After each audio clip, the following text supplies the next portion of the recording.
दोस्तों आज हम लोग पढ़ेंगे 8/9/2022 का शिफ्ट नंबर 3।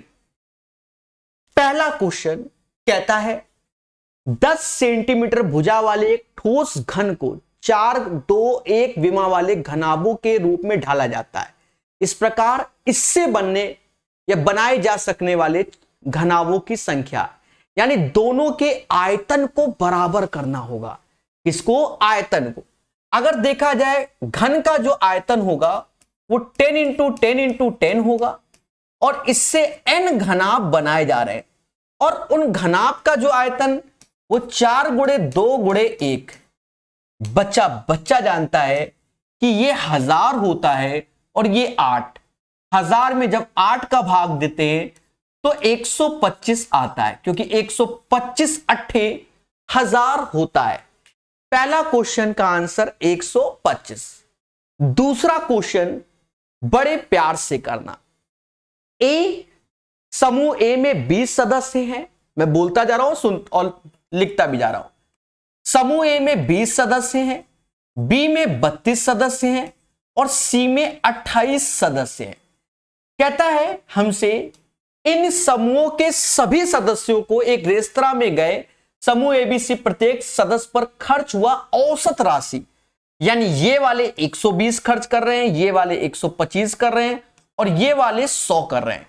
प्रत्येक सदस्य पर खर्च हुआ कुल औसत राशि ज्ञात कीजिए। प्यारे दोस्तों, ईमानदारी से करोगे तो 120 × 20 प्लस 125 × 32 प्लस 100 × 28 और डिवाइड बाय ऊपर का समेशन। लेकिन हम लोग टेक्निकल सॉल्व करते हैं, उस केस में हम यहां रेशियो ले रहे हैं। 4 से ये 7 बार, 4 से ये 8 बार, 4 से ये 5 और हमने पढ़ाया इनमें से मिनिमम ले लो, तो मिनिमम हमने 100 ले लिया।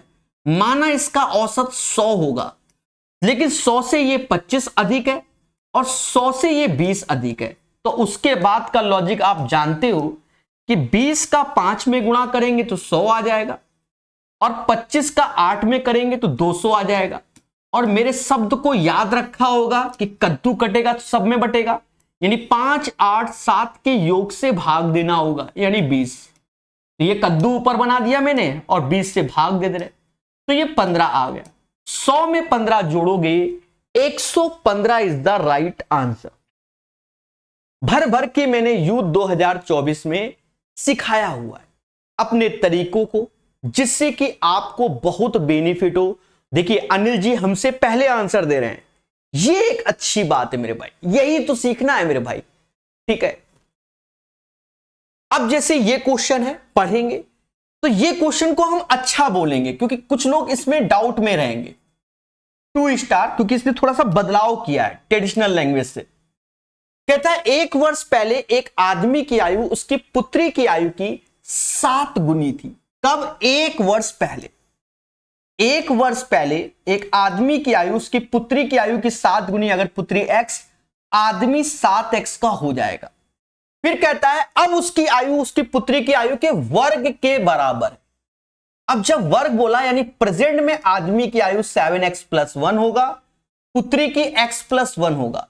तो जो 7x + 1 का मान है वो x + 1 के होल स्क्वायर के बराबर होगा, ये बोला जा रहा है। अब प्यारे दोस्तों आप यहां पर पुट करो, जैसे ऑप्शन देख रहे हो 5, 6, 4, 7 चल रहा है, तो आप सीधे 1 से करोगे जैसे करते हो। 7, 8 ये नहीं बनेगा, 2 नहीं बनेगा, 3 नहीं बनेगा, 4, 7 चौक 28 × 29 किसी का स्क्वायर नहीं होता, 5, 7 × 5 35 × 36 स्क्वायर होता है।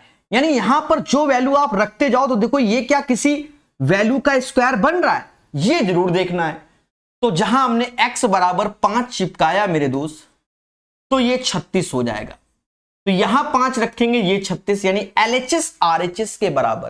तो x का मान 5 आया है, ये वैल्यू 6 हो गई और ये 36, यानी 6 36 या 36 6 answer B is the right answer. पहला तरीका तो ये हो गया, पहला तरीका तो वेरिएबल। आप इस क्वेश्चन में वाया ऑप्शंस भी जा सकते हैं। 1 वर्ष पहले एक आदमी की आयु उसकी पुत्री की आयु की 6 गुनी, पहला ऑप्शन लोगे। 1 वर्ष पहले 4 24 7 गुनी बोल रहा है, तो 7 गुनी बोल रहा है ना, तो 4 24 का रेशियो तो 1:6 होता है, गलत हो गया। एक साल पहले 6 और 36 जाओगे तो 5 और 35 1:7 हो गया। इसमें जाओगे तो 3 और 27 1 और 9 का हो गया। इसमें जाओगे 6 और 48, समझदार हो। यानी आंसर वाया ऑप्शंस बी आप तुरंत झोंक सकते हो अगर आपके अंदर क्षमता है चीजों को सॉल्व करने की। सभी मुस्कुराना और बोलना हां सर, क्लियर हो गया। एक मासूम सा बच्चा कह रहा है थोड़ा स्लो पढ़ाओ। देखो ये प्रैक्टिस क्लासेस है, पूरा सिलेबस यूथ 2024 में कंप्लीट कराया है टाइप वाइज। अब हम तो खेलेंगे ही खेलेंगे।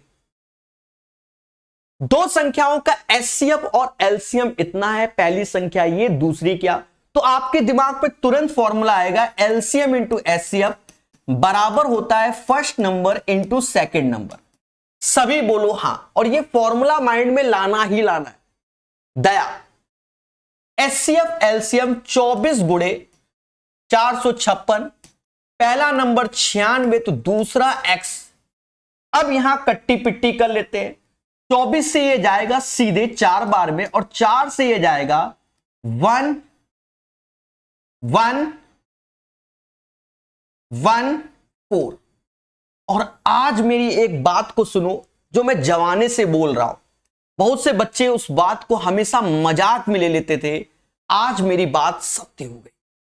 सर ये कौन सी बात की बात कर रहे हो भाई, क्वेश्चन पढ़ा रहे हो आप, कर रहे हो बात सत्य हो गई। जी हां, देखो हम सभी लोग ये पढ़ाते हैं कि जो फर्स्ट नंबर होता है वो एचसीएफ गुणे एक्स होगा, यानी कोई नंबर का एचसीएफ का इंटू होगा।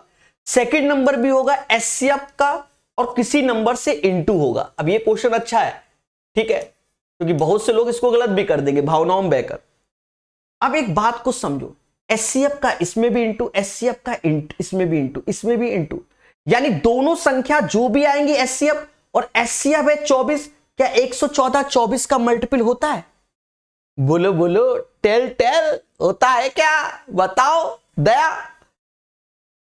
बोलो 24 चौका 96 और 24 पंजा 120 नहीं होता, फिर भी ये आंसर है 114, फिर भी ये आंसर है। तो मैंने हमेशा बताया है कि 100 में से 2-4 क्वेश्चन ऐसे होंगे जहां आपको दिमाग नहीं लगाना कि जो नंबर होते हैं फर्स्ट नंबर सेकंड नंबर वो एचसीएफ के इनटू होंगे, ठीक है, होते बिल्कुल सही है। 100 में 2-4 क्वेश्चन जहां ये फॉर्मूला लगाना है कि 4 में से 3 वैल्यू आपको गिवन है, तो आप फॉर्मूला लगाइए, आंसर जो आएगा वही सत्य माना जाएगा। तो इसमें आप ऑब्जेक्शन नहीं कर सकते कि सर आप तो रूल के हिसाब से चलना चाहिए कि एचसीएफ का मल्टीप्लिकेशन होना चाहिए, लेकिन ऐसा इसमें नहीं, क्योंकि यहां फॉर्मूला है भाई। पेपर मान लो मैं बना रहा हूं या आप बना रहे हो, अपने मन से कुछ भी चिपका दिया भाई, एक इक्वेशन में 4 वेरिएबल 3 वेरिएबल हमने दे दिए, तो ये चीज है। वैसे गलत है पर वैसे 100% सही है। अब ये मुद्दे हैं, समझ गए ना। कहता है x square minus 5x minus 14 is equal to 0, मूल क्या होंगे? देखो माइनस माइनस तो प्लस माइनस मूल होंगे। 14 7 दूनी 14, तो 7 यहां आएगा, 2 यहां आएगा, 7 -2 आंसर। अब ये एक अच्छा क्वेश्चन है, फिलहाल हम शॉर्टकट करेंगे तो सेकंडों में बन जाएगा। ध्यान देना, एक वस्तु का अंकित मूल्य 100 है, इस पे 25% छूट पर बेचने से 25% का लाभ होता है।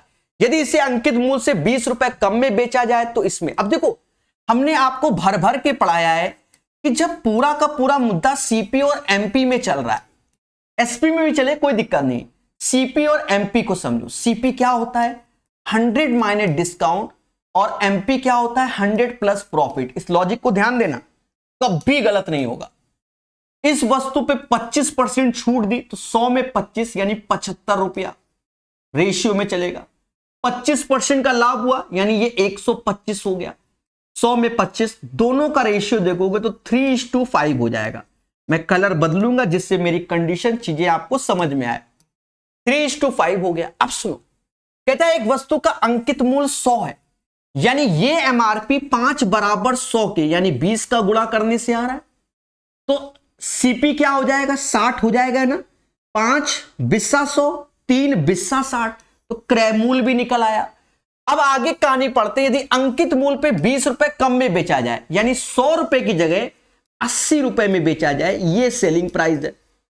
तो भैया 60 की चीज आप 80 में बेच रहे हो, तो कह रहा लाभ या हानि, 60 की चीज 80 में बेचोगे, 20 रुपए कमाओगे, किस पे कमाओगे? 60 पे, गुड़े 100, यानी 33 सही 1/3%। बहुत सुंदर सोल्यूशन है ये याद रखना। This is the right answer of this one. 33:1/3% right answer of this one, question number 6 का आंसर। मुस्कुराइए और बोलो हां सर समझ में आया, क्योंकि हमने इससे बढ़िया बढ़िया सेट में इस पैटर्न के क्वेश्चन को कराया है। ये तो सस्ता है, इससे पहले जो आपने ग्रुप डी के सेट देखे होंगे कितने प्यारे प्यारे क्वेश्चन आए। यहां कहता है, अब देखो यहां पर आपको हमने कई बार रूल बताया, x की पावर n अपॉन x की पावर n बराबर अगर a है, और अगर आपसे कह दे हाफ पावर में आओ, किसमें? हाफ पावर में दे आओ, तो ये √a+2 इधर हो जाएगा, और इधर वाले में आओगे मतलब निगेटिव वाले में √a-2 हो जाएगा। अब देखो यहां 4 पावर, कितनी? 4, और 4 से हमें आना है 2 पावर में, तो √27 + 2 29, सोचना ही नहीं, √29 आंसर। एक मतलब मुश्किल से आप सही देखा जाए पढ़े लिखे हो तो 27 2 29, 2-3 सेकंड का क्वेश्चन है, ये तो लॉजिक बता दिया है। अब फिर से कहानी समझो, एक वस्तु का अंकित मूल्य 250, एक दुकानदार 30% छूट देता, वस्तु का विक्रय मूल्य तो 250 रुपया एमआरपी है, 30% डिस्काउंट दे रहा है, तो हर चीज अपने आप में 100% होती है। तो कह रहा भैया 30% छूट यानी 70% में बेच रहा है ना, तो 250 का सिर्फ 70% निकालना है, परसेंटेज 2 जीरो की बली मांगेगा, 25 सत्ते 175, 175 इज द राइट आंसर। ठोको लाइक, बोलो हां, और उम्मीद है सेशन को भी शेयर करोगे, ऐसी हमें आशा है। थोड़ा सा फास्ट चलेंगे। कहता भैया इसका आंसर बताओ, देखो ये 625 तो ये 25 हो जाएगा, यहां देखो ये दशमलव के बाद 2 डिजिट, तो यहां 1 पॉइंट लग जाएगा और 1 डिजिट जो कि 5 आएगा, क्योंकि 5 का स्क्वायर 25। यहां देखो 1 पेयर 2 पेयर 3 पेयर, तो दशमलव के बाद 3 डिजिट बनेगा, 1 पेयर 2 पेयर 3, 25 5 का होता है, दशमलव के बाद 5 लिखना है, तो 2 जीरो 3 डिजिट में लिखना है। अब पहले 5 लिख दोगे उसके बाद 0 0 लगाओगे तो वो 3 डिजिट नहीं होता, ये याद रखना, ऐसे 3 डिजिट होगा। बस अब इसको ऐड करना है, 25.505 आंसर। दया दया, क्या कुछ गलत हो गया? यहां माइनस का 25 वाला है, यानी ये माइनस होगा मेरे दोस्त, और जब ये माइनस होगा तो डरना नहीं, यहां 0 0 लगा दो, 10 में से 5 गया 5 आया, यहां 9 आएगा, यहां 4 आएगा, और ये 25 आएगा, यानी 25.495, क्योंकि यहां निगेटिव लिखा हुआ था तो मैंने ध्यान नहीं दिया, तो 25.495 is the right answer of this one. और मोटा मोटा आप समझो 500 में 5 घटा के 495 तुरंत चिपका देना है। समझ गए? अरे सभी बोलो हां कि सर जी समझ गए। यहां पर आपको हमने कई बार बताया कि प्रभु इफ θ1 + θ2 बराबर अगर 90 डिग्री है तो साइन का कॉम्प्लीमेंट्री जो होता है पूरक, वो cos 2θ हो जाएगा, tan θ1 का cot θ2 हो जाएगा, और sec θ1 का cosec θ2 हो जाएगा। और याद रहे इन दोनों का सम 90-90-90 होना चाहिए। अब देखो साथ में ये भी आप पुण्य में कहीं लिख लेना कि साइन स्क्वायर θ1 + साइन स्क्वायर θ2 भी 1 होता है, तब जब इन दोनों का सम 90 हो। ऐसे ही cos स्क्वायर θ1 + cos स्क्वायर θ2 भी 1 होता है। देखो 54 36 90 1 हो गया। यहां tan 40 को कन्वर्ट कर लो cot 40 में, सॉरी cot 50 में, क्योंकि 40 और 50 90 इसका पूरक हो जाएगा ये वाला, और मेरे दोस्त ये, और बच्चा जानता है कि इसकी वैल्यू -1 हो जाएगी। सर कैसे -1 हो जाएगी? सुनो, cosec square theta minus cot square theta 1 होता है, यहां उल्टा है, cot square theta minus cosec square theta तो -1 होता है। सभी मुस्कुराना और बोलना हाँ क्लियर है। ये एवरेज का है, संपूर्ण यात्रा की औसत चाल क्या है, सिंपल सा फॉर्मूला लगना है इसमें 2xy x प्लस वाई। आज का सेट थोड़ा सा आसान है, ये बात याद रखना, मतलब आज का एज यूजुअल है, ऐसे ही पेपर आने चाहिए, ठीक है। पर इससे पहले 1 सितंबर से लेकर 8 सितंबर के सेकंड शिफ्ट तक सारे जहरीले सेट है, सारे कौनों ने आसान नहीं है। अब यहां क्या है, 2 पहली स्पीड हमारी 18 है, दूसरी 30 है, 18 और 30 ऐसे, और मेरे दोस्त इन दोनों का योग 30 18 48 होता है, बस कट्टा पिट्टी कर लो। कहते हैं 6 से ये 5 बार, 6 से ये 8 बार, अच्छा 2 से ये 4 बार, 4 से ये 9, 9 पना 45 बटा 2 22.5 आ जाएगा। 22.5 kmph is the right answer. सभी बोलना हा। और अब फिर आ गया, देखो प्यारे सेट है वो तो अंबिका। अब ये एक अच्छा क्वेश्चन बनाने की कोशिश की, 5 स्टार, क्योंकि पेपर में ये पहली बार आया है। इस पैटर्न के क्वेश्चन कई बार आए हैं पर ये पहली बार आया है, ठीक है। इस पैटर्न के अलग अलग एग्जाम में समझना और पढ़ना। कहता है शनिवार रविवार को छोड़कर मार्च के महीने में एक डीलर द्वारा की गई कारों की दैनिक औसत बिक्री 125 है। मतलब पूरे मार्च महीने में शनिवार और रविवार को छोड़कर 125, और रविवारों के लिए कारों की औसत 150 है।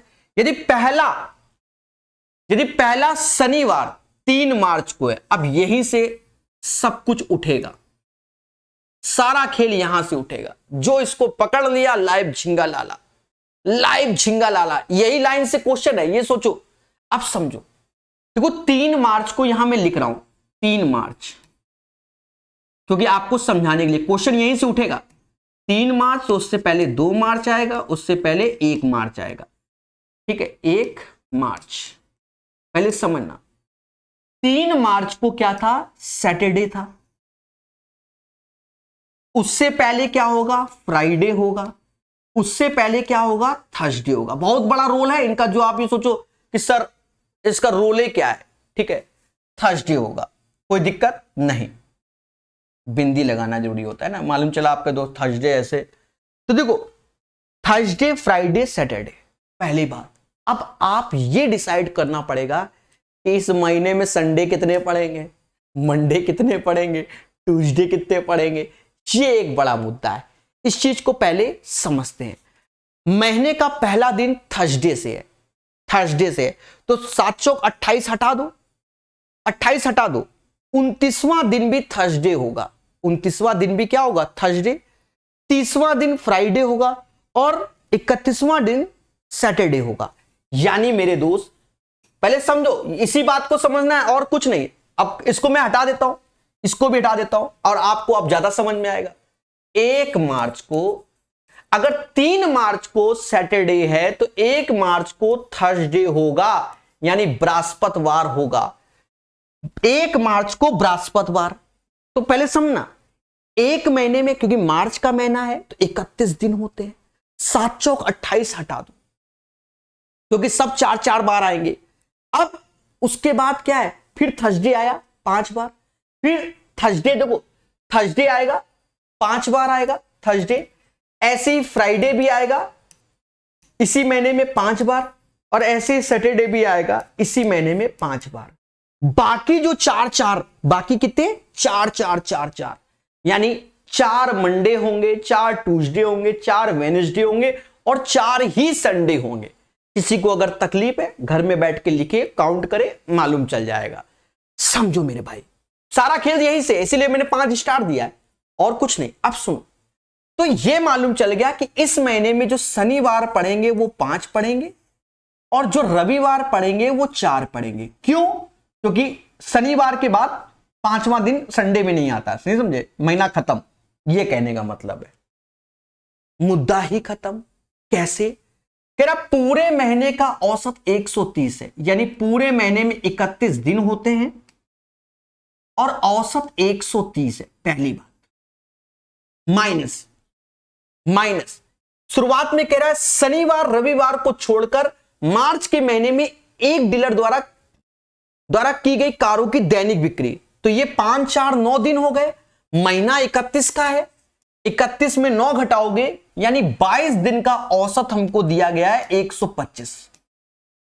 हमसे शनिवारों का औसत पूछा गया है, तो अब रविवारों का औसत दिया गया, लेकिन रविवार 4 होंगे, 4 और 150 और डिवाइड बाय भाई 31 में से 26 दिन चले गए तो 5 दिन बचे, क्योंकि शनिवार का औसत लाना है।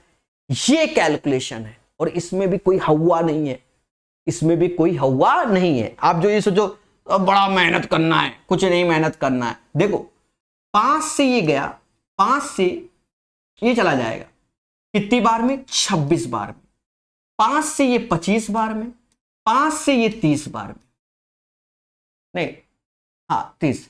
अब 26 एकम 26, 26 त्याएं 78 2 806 आ गया, 22 25 550 हो गया और वो 120, यानी 806 में 670 घटाना है और 670 घटा दोगे तो 136 आ जाएगा। 670 घटा दोगे तो 136 आ जाएगा। कैसा लगा? टफ नहीं है ना ना ना, टफ नहीं है, लेकिन आपको करना पड़ेगा। समझ गए? अब ईमानदारी से बताओ, है ना अच्छा क्वेश्चन? ईमानदारी से एक बार कमेंट बनता है क्या ये अच्छा क्वेश्चन है कि नहीं। और आज अटेम्प्ट कर लिया, अब ये दोबारा आएगा तो उससे क्या होगा कि आपका पढ़ा पढ़ा लगेगा। जब पढ़ा पढ़ा लगेगा कोई भी चीज है, जैसे मैं बचपन की बात बताऊं, मान लो आपकी जेब में कोई पर्ची पड़ी है फॉर्मूले की, एक बार पढ़ा हुआ है, अब हल्का सा फॉर्मूला माइंड में, अच्छा ये फॉर्मूला तुरंत, अच्छा वो पर्ची में है फॉर्मूला, तुरंत माइंड में आता है, रिकॉल होता है कि नहीं होता। वैसे ही ये क्वेश्चन है। समझदार बनिए, चीजों को सीखिए। मैं पर्ची की बात नहीं कर रहा हूं, मैं समझाने की बात कर रहा हूं, जो धरने में बैठ जाओ। देखो इसका जो ओरिजिनल फिगर है मार्केट में वो ये है, ओरिजिनल पेपर में ऐसा आया था, ठीक है। बाकी तो आप समझदार। दी गई आकृति ABCD समांतर रेखा है जो एक त्रियक PQ द्वारा क्रमशः L और M पर, सब कुछ लिखा हुआ है L और M पे, देखो इसमें लिखा हुआ है LM, उसमें मिसिंग है, ला देंगे, यहां L है क्योंकि आकृति गिवन है ऑलरेडी, ठीक है। तो दी गई आकृति में AB और CD दो समांतर रेखा है, एक त्रियक रेखा PQ है, सही है। L और M प्रतिच्छेद करती है। हमसे कहता है CMQ 48 डिग्री है, CMQ यानी ये 48 है। तो आप बताओ ये दोनों जब पैरेलल है दया, तो ये 48 है तो ये भी 48 होगी, संगत कोण कॉरस्पॉन्डिंग एंगल से। जैसे ये एंगल कॉरस्पॉन्डिंग में इसके बराबर होता है, नहीं नसेबाजी, इसके बराबर होता है, वैसे ये इसके बराबर होगा। अच्छा, और ये एक स्ट्रेट लाइन है, तो अगर हमसे ये एंगल पूछा जा रहा है, 180 में 48 घटा दोगे 132 आ जाएगा। और यही पूछा भी गया है, कहता भैया PLA बता दो, PLA से कुछ याद आ रहा है, शायद पाकिस्तान में कोई पार्टी है उसका नाम शायद PLA है, शायद, मैं श्योर नहीं हो रहा हूं, इमरान खान की शायद पार्टी है, PLA ऐसा कुछ याद आ रहा है। बाकी कमेंट में आप जरूर बताइए क्या मैं सही जा रहा हूं, ठीक है। कहता है x + y = 8, x y का गुणनफल 15 है, तो कह रहा है इसका मान बताओ। क्या है दोस्तों, कह रहा भैया x और y का गुणनफल 15, साफ साफ दिख रहा है 5 × 3, और 5 और 3 8 होता है, तो 5 की पावर 4 और 3 की पावर 4, 5 की पावर 4 625, 3 की पावर 4 81, जोड़ देंगे 706 is the right answer of this one. सभी बोलो हां सर, क्लियर है, क्लियर है। छोटी छोटी चीजों को हम जानेंगे और समझेंगे। एक बच्चा कह रहा है दिवाली पे डिस्काउंट ऑफर्स, हाँ दे देंगे, दीपावली में आएगा। वैसे भी देखो मेरे भाई, इतनी सस्ती फीस कोई टीचर पढ़ा के निकल जाए, 201 पूरी किताब कंप्लीट, 100 लेक्चर कंप्लीट, मतलब 100 स्पेशल लेक्चर उसमें कंप्लीट, प्लस दुनिया भर के सेट यूट्यूब में निःशुल्क। कोई करके दिखा दे, पूरे ओपन बता रहा हूं, ओपन कोई करके दिखा दे, दुनिया भर के सेट करा रहा हूं मैं, रेलवे के सभी एग्जाम की टच कर रहा हूं। पीपीटी टाइप करवा के करवा रहा हूं, ये भी है। समझो, बायलिंगुअल करा रहा हूं, ये भी बड़ा मुद्दा है। हाँ। निम्नलिखित बार चार्ट दिए गए 6 वर्षों की अवधि में एक कंपनी द्वारा कच्चे माल पर किए गए निवेश को दर्शाता है। 2016 से 2021 में कच्चे माल पे निवेश की गई राशि का योग, और 2018 और 2020 में कच्चे माल में किए गए निवेश के राशि का योग कितना % है। पहले देखो, ओरिजिनल फिगर ये है, इसमें वैल्यू आपको विजुअल नहीं है, इसलिए इस फिगर को दिखाया गया। पहली बात तो ये, तो 2016 और 21 240 और 370 का योग कर लो, 3 2 5 6 610 आ गया। इसका योग, इन दोनों का योग मेरे भाई क्या होगा, 610 होगा, 610 होगा, ना तो कोई कहना ही नहीं। ठीक है, और उसके बाद 2018 और 2020 के बारे में, 18 और 20 इन दोनों का योग करना है, तो 65 25 होता है 90, और 4 3 7 होता है, और गुणे 100। अब देखो, यहां पर ईमानदारी से किया जाता है, भावनाओं में बह के नहीं। 6100 ऐसे, 79 ऐसे, ऑप्शन में देखो सभी में 7 है, चुपचाप 7 कर दो। 7 9 7 63 86, 7 7 49 और 6 49 6 55। ठीक है, 10 में से 3 गया, 7 आया, ये 5 570। फिर सारे ऑप्शन देखो, 7 8 9 9, तो 7 बार में तो यही आया था, 7 ही बार में आएगा, 553 आया था ना। तो आंसर फिर ये आएगा 7722% इज द राइट आंसर। समझ में आया? तो ऐसे ही हमें सीखना है, तभी हमें बेनिफिट होगा। 15 के बाद 16 कहता है एबीसीडी एक सम चतुर्भुज है। क्या है? सम चतुर्भुज, यानी रोम्बस है। हो सकता है ये आपको डायग्राम नजर नहीं आ रहा है, हो सकता है कि आपको ये डायग्राम नजर नहीं आ रहा है।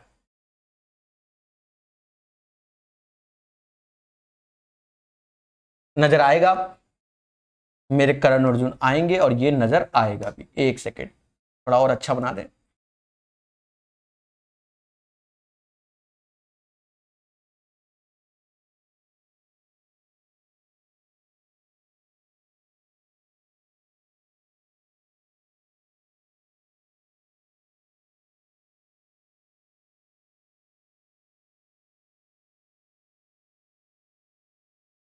अब आपको ये डायग्राम सुंदर नजर आ रहा होगा। ए बी सी डी एक गिवन है, ठीक है।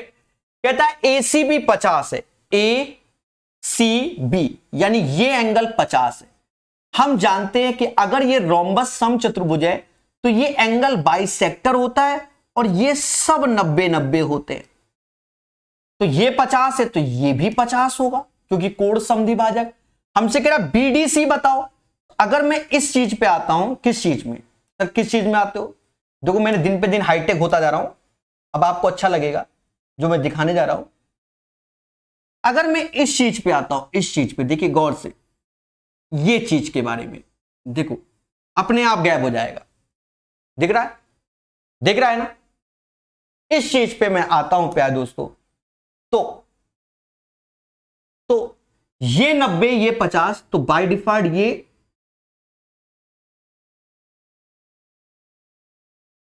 40 हो जाएगा क्योंकि त्रिभुज के तीनों कोणों का सम 180 होता है। 40 is the right answer of this one. तभी बोलना हां कि सर क्लियर है, क्लियर है, क्लियर है। चलिए, एक पिता और पुत्र की वर्तमान आयु 7 और 4 है और उनका गुणनफल इतना, तो 7x और 4x बराबर 6300 के। 7 से भाग दे दो तो 4x स्क्वायर बराबर 900 के। स्क्वायर रूट ले लो तो 2x बराबर 30 के, x बराबर 15 के। हमसे कह रहा पुत्र की आयु क्या होगी? पुत्र यानी ये 4 गुणे 15, 15 चुक्कू 60, 15 चुक्कू 60। ये ऐसे ही करना पड़ेगा। बाकी आपके अंदर क्षमता है, स्टेप गैप कर सकते हो तो बात की बात है। एक व्यक्ति की आयु उसके पुत्र की आयु की 4 गुनी है, ये प्रेजेंट में है, यानी 1 और 4, 4:1। 6 वर्ष बाद व्यक्ति की आयु उसके पुत्र की आयु की तिगुनी हो जाएगी। कब? 6 वर्ष के बाद तिगुनी। आसान क्वेश्चन है।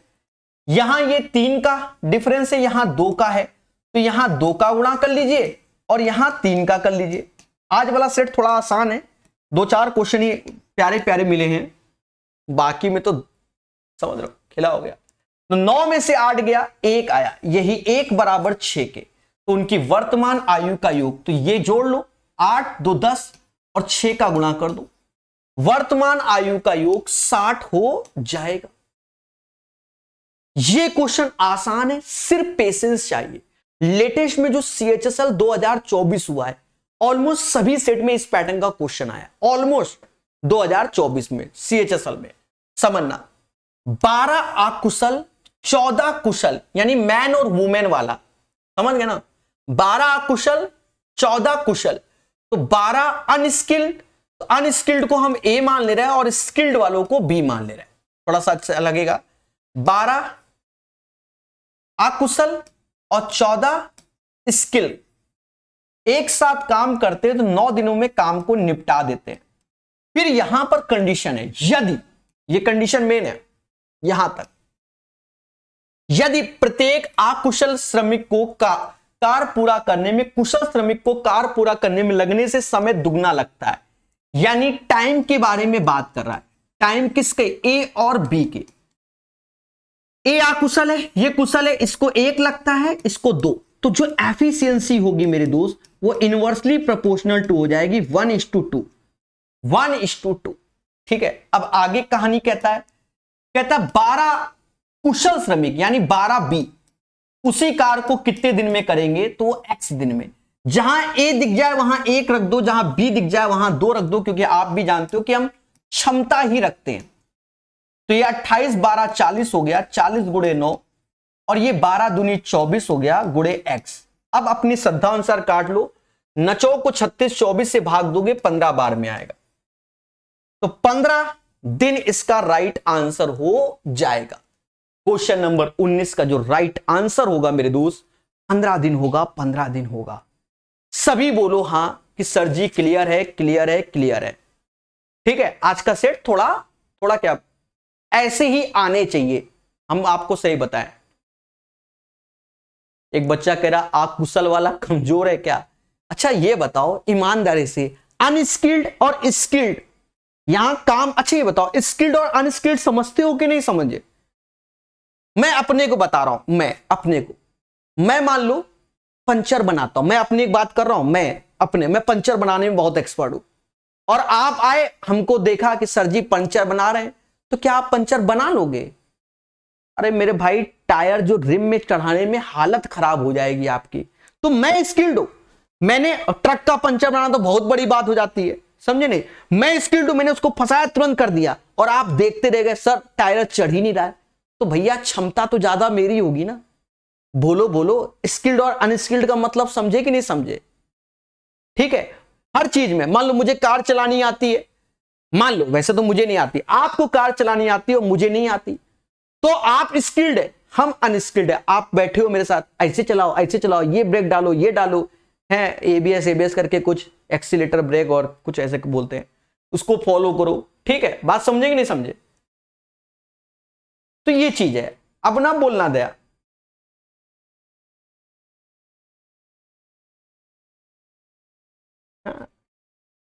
अब जैसे ये क्वेश्चन है, बड़े प्यार से, ये 5√6, बड़ा पेशेंस रखना, क्योंकि 4 में से 2 गया, 2 और 3 लगाए, तो ये भी √6 हो गया। 12, तो 12 को हम लोग क्या लिख सकते हैं? 12 को हम लोग लिख सकते हैं √6 का स्क्वायर इंटू 2/√6, नहीं लिख सकते, तो ये प्लस का 2√6 हो गया। ये 7 में से 1 गया, 6√6 आंसर। बोलो, टेल, बहुत जल्दी हो जाएगा। अब यहां कह रहा तृतीय अनुपाती बताओ, जिसको मालूम है कि A:B, B:C, C को थर्ड प्रपोर्शन बोलते हैं, और होता क्या है थर्ड प्रपोर्शन? B का स्क्वायर अपॉन A स्क्वायर, इन दोनों का इनटू बराबर इसके, तो C से भाग दोगे, इसे C बोलेंगे, B स्क्वायर अपॉन A, यानी इसमें करोगे x - y का होल स्क्वायर और नीचे x³ - y³। बच्चा बच्चा जानता है कि ये x माइनस वाई का होल स्क्वायर ऐसे, और ये जो नीचे आएगा वो x minus Y X square plus Y square plus X Y. और मेरे दोस्त इससे ये कट गया x minus Y upon this one. This is the right answer. समझ गए कि नहीं समझ गए? अच्छा, मैं आपको यहां एक चीज बता दूं, जब ये क्वेश्चन पेपर में आया था, ओरिजिनल क्वेश्चन को देखोगे जाकर तो वहां एक्स क्यूब नहीं लिखा, वहां बाय मिस्टेक कर दिए, ऐसे लिखा है। ठीक है, ऐसे लिखा हुआ है, समझ गए ना? तो वो पावर की मिस्टेक की हुई है ओरिजिनल क्वेश्चन में, ये याद रखना। तो उसको गलत नहीं माना जाएगा। जिसने ऑब्जेक्शन किया वो भले बोल दे कि भैया अब इतना तो तुम्हें भगवान ने दिमाग दिया है कि 3x लिखेंगे तो हम आगे लिखेंगे, वो पीछे 3x क्यों कर देंगे? x3 नहीं लिखा जाता, वो पावर में जाता है। कहते कॉमन सेंस नहीं है क्या? क्वेश्चन में दिमाग नहीं लगा सकते हो? तो ये चीज बोली जाती है, समझ गए? तो इन सब चीजों को हमें समझना भी है। एक बच्चा कह रहा टाइम कम है तो क्या करें? पढ़ाई करें, और क्या करना है मेरे दोस्त। ब्याज की गणना तिमाही चक्रवृद्धि आधार पर करने पर 40,000 की राशि 40% वार्षिक दर से। अब देखो यहां तिमाही बोला है, क्वार्टरली। तो क्वार्टरली में क्या होता है? रेट में 4 का भाग देते हैं और समय में 4 का गुणा कर देते हैं। यानी ये क्वेश्चन 4 साल का सीआई आया हुआ है। और यहां पर खासियत ये है क्योंकि ये सस्ती वैल्यू है, 10% वैल्यू पे ये क्वेश्चन आसान हो जाता है। कैसे? क्योंकि बच्चा बच्चा जानता है कि 11 का स्क्वायर 121 होता है, 11 का क्यूब होता है 1331, और 11 की पावर 4 भी जानता है 14641। और बच्चा बच्चा जानता है कि अगर हमें रेशियो करके खेलना होता है, 2 साल का रेशियो 2:1, 3 साल का 3:3:1, 4 साल का 4:6:4:1। अरे बोलो मेरे देशवासियों, हां ये बच्चा बच्चा जानता। नहीं जानता तो युद्ध 2024 मुझसे पढ़ो। अब करेंगे कैसे? 10% का मतलब होता है 1/10। आप जानते हो ये प्रिंसिपल, ये अमाउंट 10 की चीज 11, 1 साल। यहां मुद्दा 4 साल का है, 4 पावर। जहां 4 पावर किया तो ये 10,000 हो गया और ये 14641 हो गया। और इन दोनों का अंतर ही सीआई होता है, यानी 4641 रुपया आपको सीआई मिलेगा। लेकिन आपका प्रिंसिपल तो कुछ और था। 10,000 की जगह आपका प्रिंसिपल था 40,000। 4 का गुणा, तो इस सीआई में भी 4 का गुणा कर दो। 4 चक्कू 16, 24 1 25 और 16 1 16, 2 18, 18,564 is the right answer of this one. ऐसे ही हमने पढ़ाया है सुपर फास्ट तरीके से, बाकी 2-2 3-3 तरीके से भी बताया गया है। समझ में आया? लाइव वीडियो के बीच में ऐड क्यों आ जाता है, इसको हम देखते हैं। ठीक है, बढ़िया क्वेश्चन है। अब इसको 2 स्टार लगा दे रहे क्योंकि बहुत से बच्चों को 4 साल का सीआई ही नहीं मालूम होगा क्या होता है। उस घन का संपूर्ण पृष्ठीय क्षेत्रफल ज्ञात करो जिसका विकर्ण इतना है। देखो कितना आसान है ये घन। अच्छा, घन का डायग्राम ना बनाओ, घन का जो विकर्ण होता है वो याद होना चाहिए। a√3 बराबर 16√3। तो इसका हैप्पी बर्थडे a बराबर 16 के। और संपूर्ण पृष्ठीय क्षेत्रफल तो वो 6a स्क्वायर 6 ऐसे, और 16 का स्क्वायर 256, 6 का 36 3 हासिल, और 150 3 153, 1536 इज द राइट आंसर। कहीं है ये। अब फिर एक डीआई आ गई। हो सकता है आपको इसका डेटा नजर नहीं आ रहा हो, मैं पहले डेटा लिख देता हूं। 40 25 60 45 65 50 और 75। अब पढ़ते हैं क्वेश्चन को, लेकिन मोहब्बत से। कहता ग्राफ 1999 से 2005 के दौरान, ये सब फर्जी बातें। यहां से 2002 से 2003 तक कंपनी के स्मार्टफोनों में बिक्री लगभग कितने प्रतिशत वृद्धि हुई? स्मार्टफोन 2002 से 2003 यानी 45 से 65, 45 से 65, 45 से 65। पहले बोलो हां। तो दोनों का अंतर 20 आया बटा 45 गुणे 100, 45 से 65। देख रहे हो दया? बस इसको कैलकुलेट करना है। तो ये लगभग में आंसर आएगा, जैसा आप देख रहे होगे 4/9 हो गया इंटू 100, यानी 44.444 करके आएगा। तो आंसर 44% आ जाएगा। This is the right answer, क्योंकि 1/9 की वैल्यू होती है 11 सही 1/9%। समझ गए? अच्छा, एक चीज इस क्वेश्चन के माध्यम से एक चीज मुझे समझ में आया, स्मार्टफोनों की वृद्धि आपने देखा होगा, नहीं देखा तो मेरी बात को सुनना।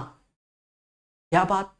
जब जियो लॉन्च हुआ था तो जियो क्या था कि 3G से 4G, जिनके फोन 4G हैं या 3G में भी 4G सिम चलेगा, उसके बाद से 4G लोगों ने फोन लेना चालू किया। यानी देखा यह जाए कि जियो के लॉन्च से पहले हमारे पास जो फोन की क्वालिटी होती थी वो दूसरे लेवल की होती थी, लेकिन जब जियो लॉन्च हुआ तो हमारे पास आज की डेट में एक अच्छे फोन कम प्राइस में भी मिल गए। अब 5G भी मार्केट में चल रहा है तो फोन और अच्छे अच्छे मार्केट में और सस्ते रेट में आ रहे हैं। पहले फोन जिसके पास हो जाता था, अब कहीं ना जाओ, मैं अपनी बात कर रहा हूं, मैं कहीं दूर की बात नहीं कर रहा हूं। मैंने सन 2010 में MCA किया BHU से, बनारस हिंदू यूनिवर्सिटी से। मेरे पास नोकिया का वो कीपैड वाला फोन था, ठीक है, क्योंकि उससे पहले मेरे पास स्मार्टफोन नहीं था। पूरा MCA हमने उसमें कर दिया, ठीक है, पर मेरे पास लैपटॉप मैंने लोन पे लिया था। अच्छा, डेल का इंस्प्रॉन 5110 लिया था, उस टाइम उसकी कीमत 40-41 हजार थी, ठीक है, पर वो अच्छा लैपटॉप। बाकी BHU में क्या है कि फीस वगैरह सब फ्री समझो, सब स्कॉलरशिप से सारा काम हो जाता है। MCA की फीस तो वैसे बहुत होती थी, उस टाइम बहुत ज्यादा स्कोप था, ठीक है, समझ गए ना। और तो मैं फोन के बारे में, कीपैड से हमने MCA निकाल दी। लैपटॉप था मेरे पास, सारी फैसिलिटी थी, मैं ये अभी से बता दे रहा हूं, जो बाद में कहे तो सर्वाइव दिस कोलावरीडी। पर उसके बाद जियो के बाद से ही स्मार्टफोन मार्केट में अच्छे अच्छे हुए, सस्ते भी हुए। नोकिया समाप्त भी हो गया, जियो आया, नोकिया खत्म, ये भी है, खत्म ही समझो। निम्नलिखित का मान ज्ञात कीजिए, मान ज्ञात कीजिए। देखो 21 डिवाइड बाय 3 7 आ गया, यहां माइनस में 61 में 7 गया, अभी नहीं, ना ना ना ना ना ना, हाँ ठीक है, अभी बाहर लगा। 61 में 7 गया, क्या आएगा? 54 आ गया। डिवाइड बाय 9 करोगे तो 6 आ गया, 7 6 कितना 13 आ गया, और 47 13 60 आ गया। 60 is the right answer of this one. ए ने, अब ये क्वेश्चन आसान है। ए 4.5 लाख की पूंजी के साथ एक व्यवसाय शुरू करता है, 3 महीने के बाद बी भी पूंजी का निवेश करता है। देखो ए का पैसा लगा 4.5 लाख रुपए, बोलो हां, और ये पैसा 12 महीने तक, क्योंकि 1 वर्ष की समाप्ति तक ए ने व्यवसाय किया। बी ने कितना पैसा लगाया नहीं मालूम, तो उसने बी लगाया, वो 3 महीने के बाद आया, टोटल 12 महीने थे, 3 महीने के बाद आया, यानी बी का पैसा 9 महीने तक, और ये पैसे का जो प्रॉफिट रेशियो है वो 3:2 है। बस यहां से हमें बी का निवेश निकालना, आसान क्वेश्चन है। देखो मोटा मोटा 9 से सीधे ये जाएगा, 9 पना 45, यानी 50,000 आ गया। ये 24 और 3 से भाग दोगे तो ये 8 आ गया, इसका इसमें गुणा, वो बी का मान, यानी 8 × 40, 4 लाख रुपया बी ने लगाया। 4 lakh is the right answer. अंतिम क्वेश्चन जो कि आसान है, कहता है एचसीएफ बताओ, पहला वाला आंसर। क्यों? देखो ये चीज सिखा रहा हूं मैं, समझो। जैसे x² - y² खोलोगे तो सबसे पहले खोला करो इसको, क्या 2 पावर है, 2 से 1 पॉजिटिव, अंत में 1 निगेटिव कर दो। फिर जैसे 4 पावर है, 4 पावर, तो 4 का आधा 2 पॉजिटिव, 2 का आधा 1 पॉजिटिव, और 1 पॉजिटिव, अंत में 1 निगेटिव कर दो। फिर ऐसे 8 पावर है, देख लो सीख लो। 8 का आधा 4 पॉजिटिव, 4 का आधा 2 पॉजिटिव, 2 का आधा 1 पॉजिटिव, और मेरे दोस्त अंत वाला निगेटिव कर दो। तो आप गौर से अगर देखोगे, गौर से, तो ये चीज सभी में कॉमन है, तो आंसर आपका ए हो जाएगा। इतना सोचना नहीं, होता ही है। जब x² - y², ये 4 4 जो सबसे छोटा है वही होता है इसमें, जब माइनस में लिखे हो। ठीक है, बात समझ में आई कि नहीं आई? सभी बोलो हां। सर जी क्लियर हुआ।